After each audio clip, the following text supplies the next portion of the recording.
fellow soundies. Ever been in the situation to recommend a decent microphone for Zoom and Teams calls? And for podcasts that does not break the bank? Then I have one for you.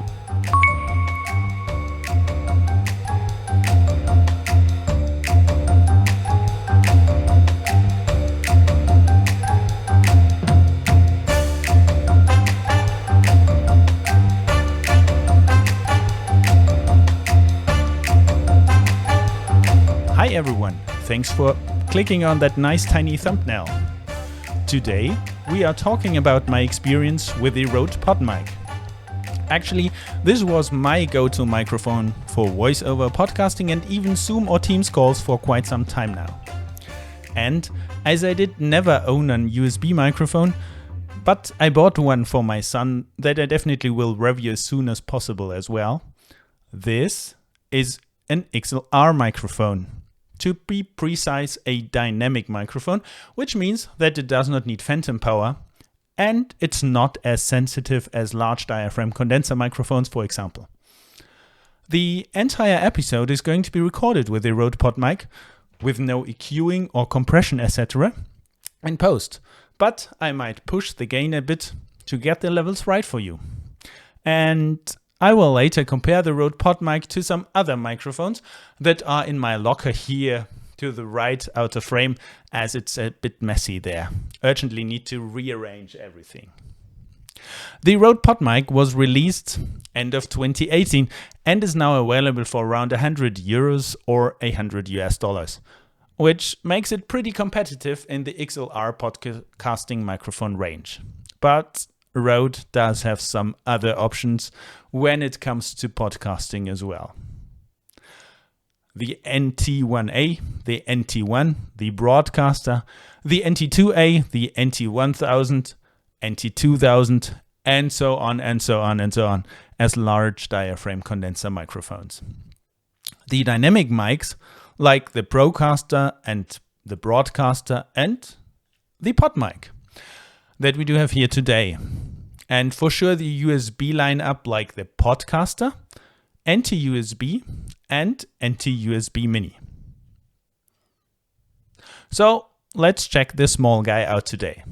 As I said, it's an XLR microphone, which means you need any kind of audio interface, mixer recorder, or even podcasting recording device like the Rodecaster Pro, which was launched at around the same time and has special compressor, low cut and also DSS settings for this mic already as a preset, but which I do not own.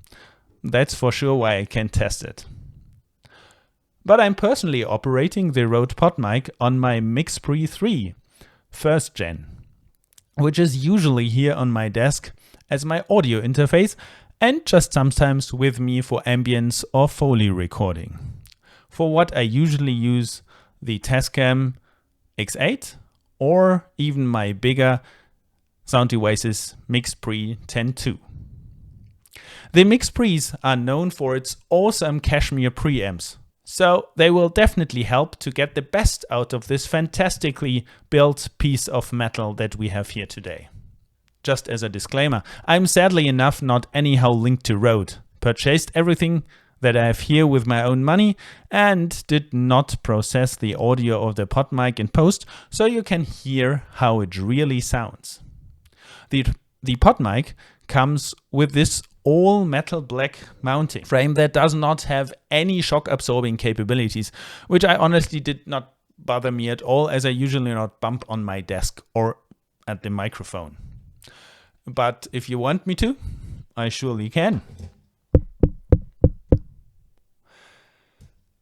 The weight of the Rode Podmic is around 973 grams. In comparison, the well-known SM7B is around 770 grams. So this is really a chunk of a microphone, but I think a very nice one too. I have the Rode Podmic mounted on my desk stand, which I just like more than the microphone arms, but it surely works with them as well. The Rode Podmic has a cardioid polar pattern, and a frequency range, at least technically from 20 Hz to 20,000 Hz. But it falls off quite heavily around 13,000 Hz, which is not that unusual for dynamic microphones. And there are some other interesting things to see in the frequency response. It boosts frequencies between 100 and 200 Hz and also around 900 Hz, which might give the recorded voice a bit more presence. But then we do have these two dents around 4 to 500 Hz and again at 1100 Hz, which seems to be okay for spoken word, but would definitely not be ideal for music recording or even singing.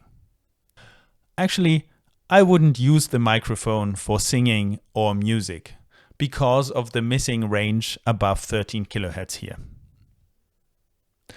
Going up the frequency ladder, here you see something that most likely should give clarity to your voice, but maybe also stop the presence of the S's a bit. Anyhow, a pretty interesting design of the microphone. Let's check the polar pattern of the microphone, which may help you to evaluate how the microphone could work in your surrounding.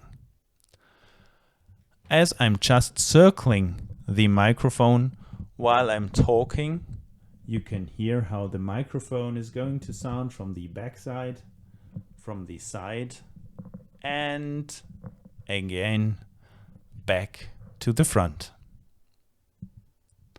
Next, for sure, we'll do a plosive tests. Plosives are P, B, T, D.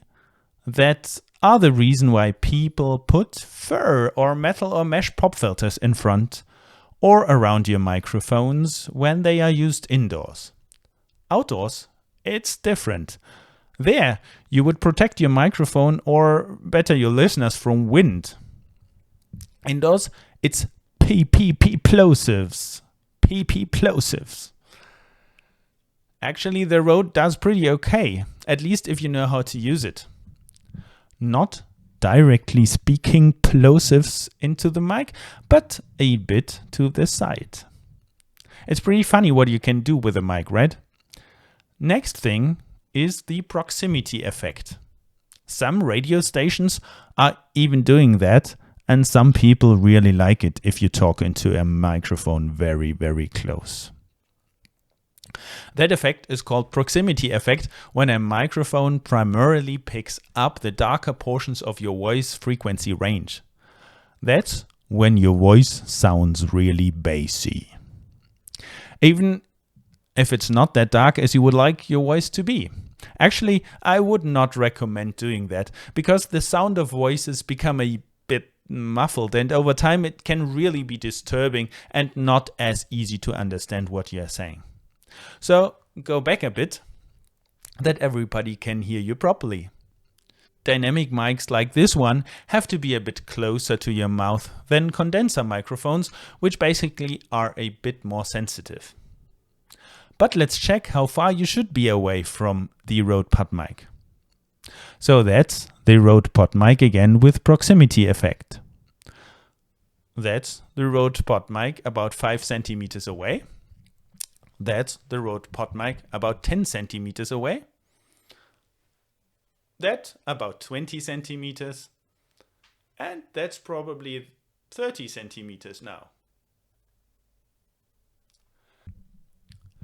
Now, as we have heard the Rode Podmic from different distances, we go to some other microphones now. This is the Austrian Audio OC18. A large diaphragm condenser microphone, which is way more expensive and my personal preference for voiceover and podcast recording. That is also a perfect match for instrument recording as well.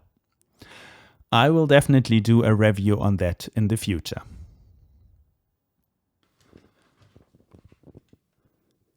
Coming to a totally other category of microphones. This is the handheld dynamic microphone Rode Reporter, which is definitely great for interviews. The Rode Reporter is perfectly for outdoor usage, as you do not even need to have a wind protection. And this is now a very cheap option, that might be perfect for you if you need to equip multiple guests on your podcast shows. This is a handheld voice and singing microphone which is primarily used on stage on live performances. The Behringer Ultravoice XM8500. An awesome little microphone for around 20 euros that I already used for podcasts as well. And this is now the Austrian Audio CC8, which comes in as a stereo pair for around 760 euros. And as you see, it's again a totally different category, as it's a small diaphragm pencil condenser microphone that can be used for booming or especially for music recording with its cardioid polar pattern. And now we are back at the Rode Podmic for comparison.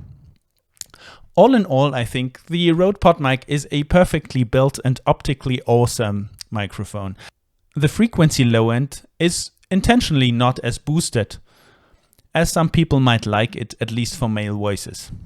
But that is because of the higher clarity that you get with this kind of frequency response. And I think that's definitely a good thing for podcast microphones. It has a fantastic sound for the price, and I would definitely recommend it if you want to get into microphones for voice and podcasting, and you also want to invest into an audio interface recorder or even podcasting device that provides physical faders and pads for playing music in your podcast during production. As I already said, don't use it for music or singing, but that's totally okay, as it's simply not built for that. If you would like to use the Podmic right from in front, please invest in any kind of pop filter. But I don't do that because I very much like the clean design of this small metal chunk. That's it already. Thanks for watching. Have fun with whatever you are recording, and please give me a thumbs up and consider subscribing. See you next time.